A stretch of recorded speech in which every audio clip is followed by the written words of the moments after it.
Salam, salam, outsider, le débrief commence maintenant. Le Real Madrid l'emporte aujourd'hui 1-0 face à Leipzig en Ligue des Champions. Franchement, entre vous et moi, on a vu un match de huitième de finale. Ah ouais, la CAN, elle est terminée. La CAN, elle est terminée. On passe déjà à autre chose. Et la Ligue des Champions est de retour et ça fait plaisir. Demain, il y aura Paris Saint-Germain, Real Sociedad. Je ne sais pas si je vais le débriefer. Vous-même, vous pouvez voir que je ne suis pas dans mon environnement, mais je vais essayer de faire mon maximum. Cependant, ce soir, j'ai eu l'occasion de voir le match du Real Madrid face à cette équipe de Leipzig. Top performance de la part de Leipzig. Top performance de la part de Leipzig, mais encore une fois, ces jeunes Allemands-là, ils sont bons, mais ils sont naïfs, malheureusement. On va d'abord parler de l'éléphant dans la chambre, comme ils disent en anglais, the elephant in the room. Parce qu'aujourd'hui, il y a eu un problème d'arbitrage, on n'a pas compris. Dès le début de la rencontre, Leipzig a claqué un but. Cependant, ce but a été refusé. Pourquoi ? Pourquoi? À prime abord, on nous dit il y a un hors-jeu. Où est le hors-jeu? En fait, où est le hors-jeu? Rodrigo couvre le hors-jeu. Qu'on vienne m'expliquer en fait qui était hors-jeu. Je ne comprends pas. Après, on vient nous dire qu'il y a une poussette sur le gardien, sur Lunin. Bon, la poussette, elle est légère. Est-ce que la poussette, elle influe réellement sur la sortie de Lunin? C'est un point d'interrogation que moi, en tout cas, je me pose et je vous le pose aussi à vous aussi. Cependant, même malgré ce bémol-là en début de match, même malgré le but qui a été refusé à Leipzig, Leipzig a eu l'opportunité plusieurs fois de claquer des buts. Lunin a fait 9 arrêts. 9 arrêts de la part de Lunin. 9 arrêts de la part de Lunin. Thibaut Courtois, le gardien de la forteresse d'Abobo. Et oui, vous-même, vous le connaissez. C'est comme ça que je le surnomme dans les débriefs depuis plusieurs années. Thibaut Courtois, le gardien de la forteresse d'Abobo, n'est pas là cette saison. Il y avait un ballottage entre Kepa Arrizabalaga et Lunin. Et je pense qu'aujourd'hui, Lunin, il a marqué plus que des points. Top performance de la part de Lunin. Il a été sensationnel. Il a été exceptionnel. Mais peut-être, sombrero de Xavi Simons frappe, arrêt. Frappe de Aïdara, arrêt.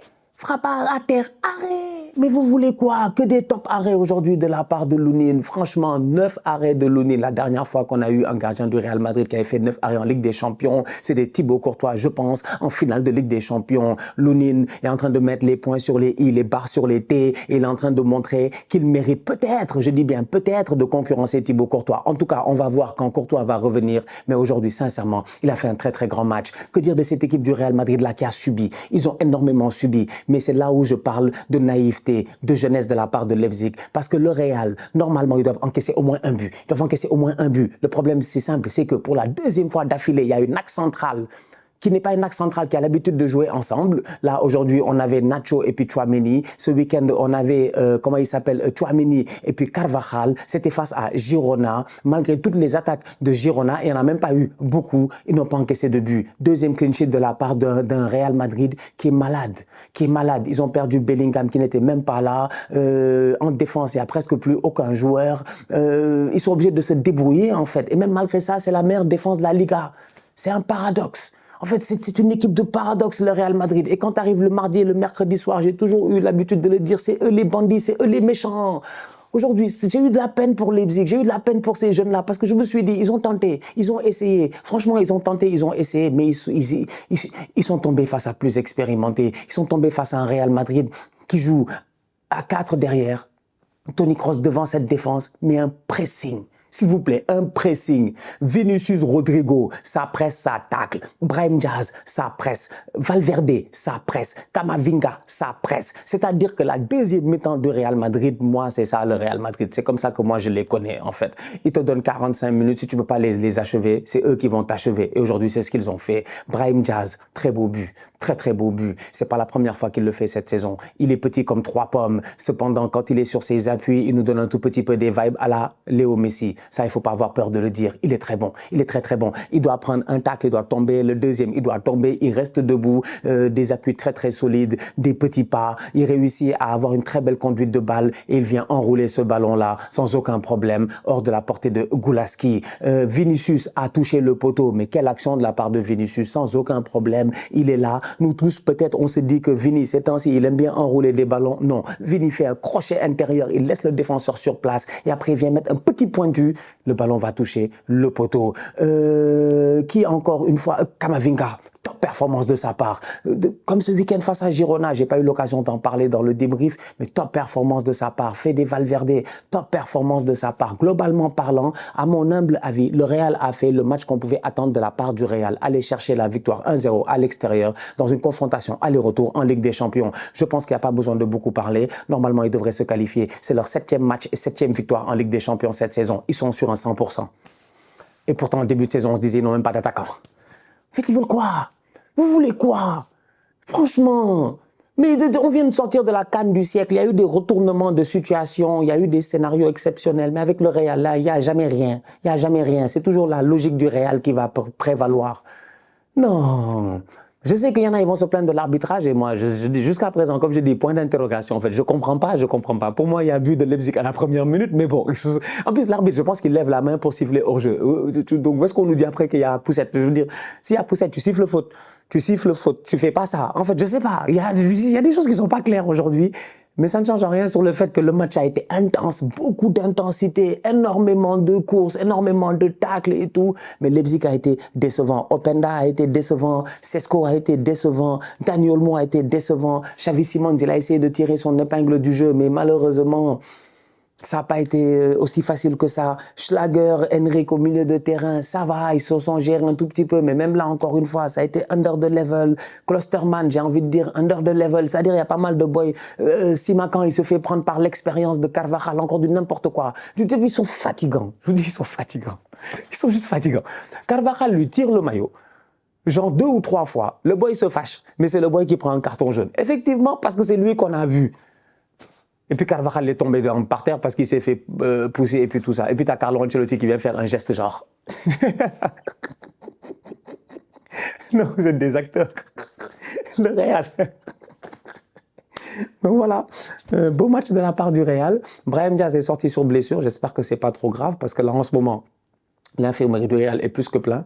On me dit à l'oreillette qu'au Real, ah ouais, effectivement, d'accord. On me dit qu'il y a, vraiment, il y a même plus de, comment on appelle ça, il y a même plus de lit. Il y a même plus de lit à l'infirmerie du Real. Il y a trop de joueurs à l'infirmerie du Real et que des top players en plus à l'infirmerie du Real. Donc j'espère que Brahim Diaz, sa blessure, elle n'est pas grave parce qu'en ce moment, avec l'absence de Bellingham, Brahim Diaz réussit vraiment à amener quelque chose d'extraordinaire et ça lui permet aussi de grappiller des points, même si sa saison elle est très très bonne. Cependant, on connaît Jude, il est très fort. Félicitations à lui aussi pour son but, la célébration à la Jude Bellingham. Comment il s'appelle mon ami le tocard? La dernière fois il a marqué, mais bon, pour moi ça reste toujours un petit tocard, mais un petit tocard qui se gère quand même.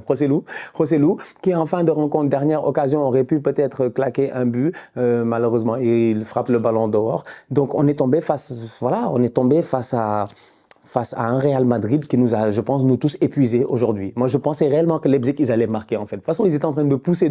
Je me suis dit, ils vont marquer. Mais quiconque connaît le Real Madrid en Ligue des Champions, sait que c'est une équipe qui est presque injouable. Vraiment presque injouable. Ouais. Le pauvre coach, il a essayé. Il a fait rentrer Aïdara, il a fait rentrer Youssouf Poulsen, il a fait rentrer Elmas. Mais ça n'a rien changé, en fait. Tchouaméni, excellent. C'est pas possible. Si c'est pas Kamavinga latéral gauche, c'est Tchouaméni en axe central. Il a fait un très grand match. Tchouaméni fait des matchs en défense centrale. On dirait que toute sa vie, il a joué en défense centrale. Il a été impérial, Tchouaméni. Franchement, il a été impérial. J'ai absolument rien à dire. Je réfléchis encore à est-ce que Tchouaméni a fait une erreur dans ce match? Des débordements, des boys qui veulent le truc. Il quitte de là-bas, en plus, il va super vite. Il vient faire des tacles sans... Il a tout fait, Tchouaméni. Franchement, il a tout fait. Non, ils ont été le Real Madrid. Ils ont été le Real Madrid un soir de Ligue des Champions. Donc, dommage pour Leipzig. On va voir le match retour. Mais à mon humble avis, je pense que les bretzels sont cuits, quoi. Les bretzels sont brûlés. Laisse tomber. Les Allemands, là, toujours beaucoup de potentiel. Mais malheureusement, très peu précis. Et face à une équipe comme le Real, tu te dois d'être précis. Parce que sinon, tu vas perdre le match. De son côté, Manchester City, ils ont gagné, je pense, 3-1 face à Copenhague. J'ai pas vu le match, mais bon, ça m'étonne même pas. En fait, c'est Manchester City, que voulez-vous? C'est des bandits, eux aussi, ils sont fatigants. Bon, ils sont champions en titre, en plus de la Ligue des Champions. Pep Guardiola est venu en conférence de presse, comme d'habitude, faire le cinéma. Ouais, j'ai parlé à mes joueurs, je leur ai dit, faites attention, parce que Copenhague pourrait nous surprendre. Ne nous fatigue pas, s'il te plaît, ne nous fatigue pas. On sait tous que tu vas te qualifier. Il leur a déjà mis 3 buts là-bas. Même s'il n'y a plus de buts à l'extérieur, je m'inquiète guère pour Manchester City. Ils vont sont passés sans aucun problème en quart de finale. Donc, en attendant, demain, le Paris Saint-Germain qui va jouer la Sociedad et le Bayern de Munich qui va jouer la Lazio, je ne suis pas sûr de débriefer ces matchs-là. Donc, je m'excuse déjà à l'avance parce que je sais que vous serez nombreux à attendre, surtout PSG Real Sociedad, le Paris Saint-Germain, mon tonton de Dubaï, tonton. C'est le tocarisme. Vous êtes de retour. Vous avez dit, on s'en foutait de la phase de poule. On vous attendait là, maintenant, la Saint-Valentin, comme à chaque année. Non, on se connaît, les fans du PSG. C'est le 14 février et le 8 mars, toujours. C'est Saint-Valentin et Journée internationale des droits de la femme. C'est là où, en fait, le Paris Saint-Germain, d'habitude, ça devient un tout petit peu compliqué. Donc, j'ai hâte de les voir demain, les Parisiens. On va voir ce que ça va donner. Peut-être la dernière saison de Kylian Mbappé au Real Madrid. Va-t-il réussir à porter son équipe jusqu'en finale de Ligue des Champions? Point d'interrogation. Mais en tout cas, le point d'interrogation sera très, très rapidement répondu.